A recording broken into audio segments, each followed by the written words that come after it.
This seminar, the Cleveland Council on World Affairs, for organizing this event.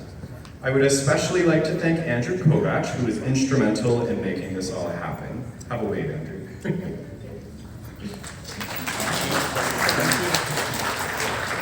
On World Affairs has assembled an impressive roster of subject matter experts from some of the country's most advanced healthcare systems and innovative community-based organizations. Beyond the seminar theme, we hope that this event will provide you with the chance to expand your Fulbright community and allow you to engage in meaningful discussions with one another. Our highest priority is to ensure that this seminar serves as a constructive, collaborative, and safe event to deepen your Fulbright network and contribute to the program's overarching goal of promoting peace and friendship through people-to-people connection. As we get things started, I have just a few practical notes to help you make the most of this seminar.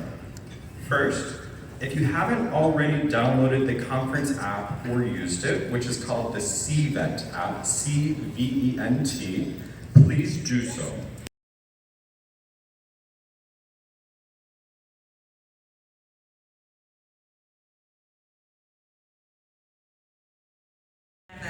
Has been in existence since 1946, and we're very proud to be here representing that program and seeing all of you here. So I'd like to introduce my colleague, also from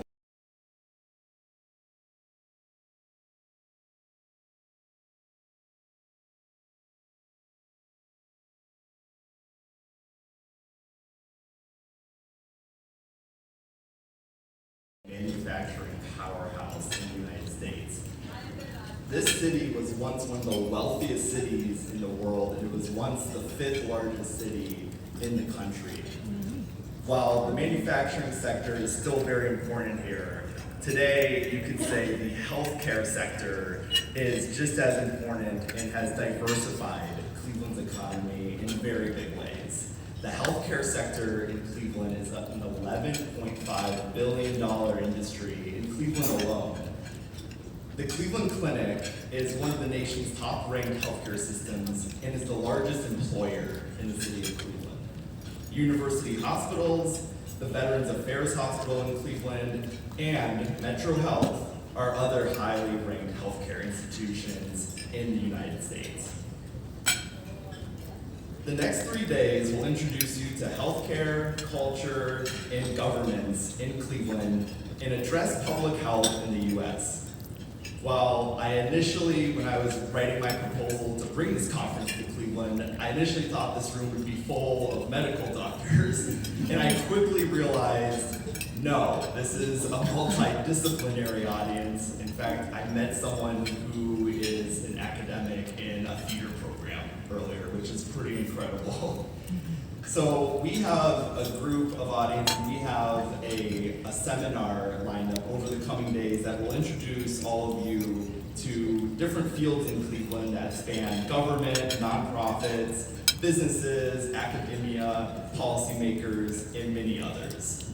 This is a complicated topic when it comes to public health and global health, which is why I am really thrilled to be in the company of Dr. Erica Steed, President and CEO of Metro Health, to help us set the scene for the seminar and to offer her expertise on public health in tonight's keynote address. For such a warm welcome and for inviting me here this evening. I am so honored to be here in front of each and every one of you, such an accomplished and diverse group of future leaders. Do you see everything that is written here? And I know some of you are not planning careers in medicine or even in healthcare, but I know that our nation's public health care is an issue that every single American, especially every young American, needs to know about, and especially needs to care about.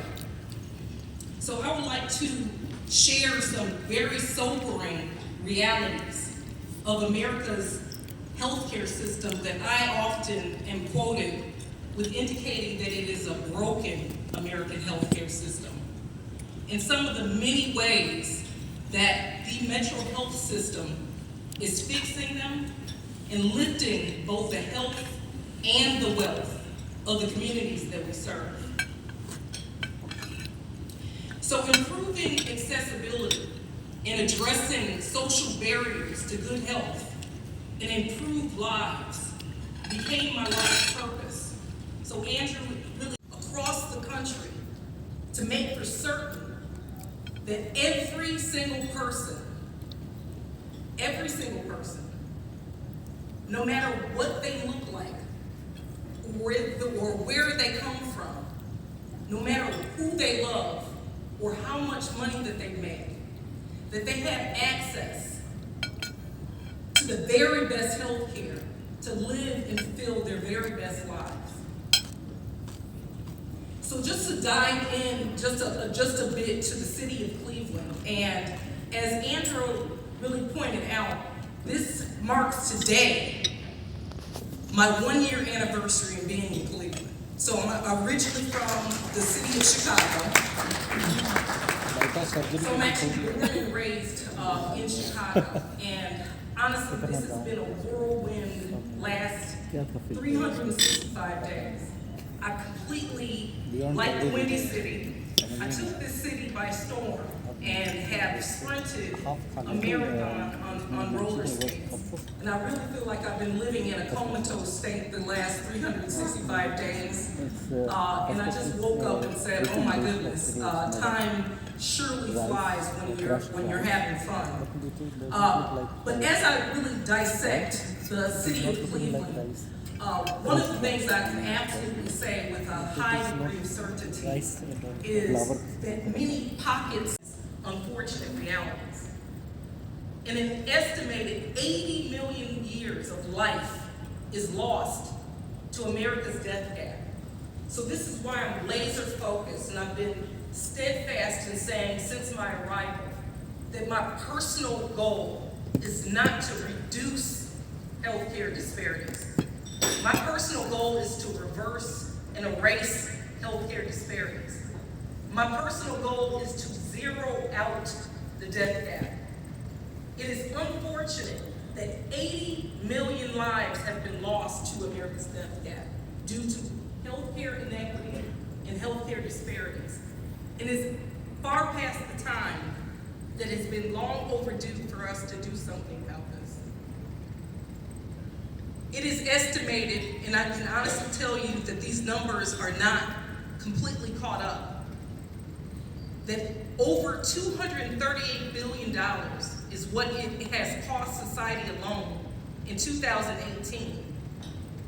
This is the number that is the dollar value on underserved people in our community dying prematurely, senselessly to loss in unfortunate circumstances that we absolutely have the power to prevent.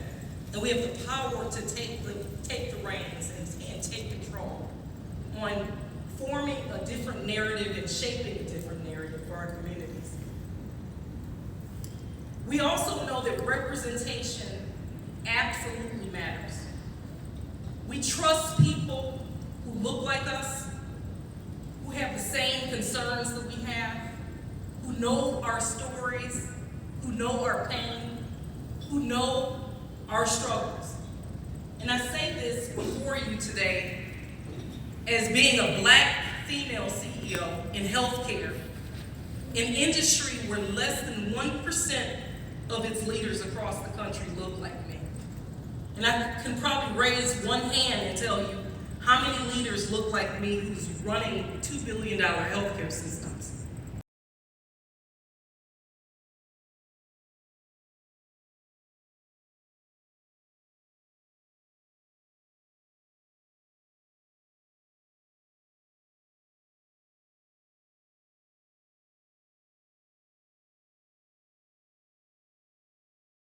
We've completely redesigned all of our main campus, and we built up various aspects that really serve to address the needs in a very powerful way.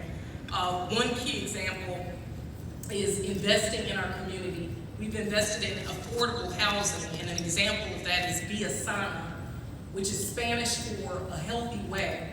So this is 72 affordable apartments, all occupied, and it is also home to Metro Health's Opportunity Center, which is a byproduct of the Institute for Hope, which offers a one-stop shop in terms of your living experience in a beautiful environment, a healthy environment, but it also affords the opportunity for you to live, work, and play in the same environment.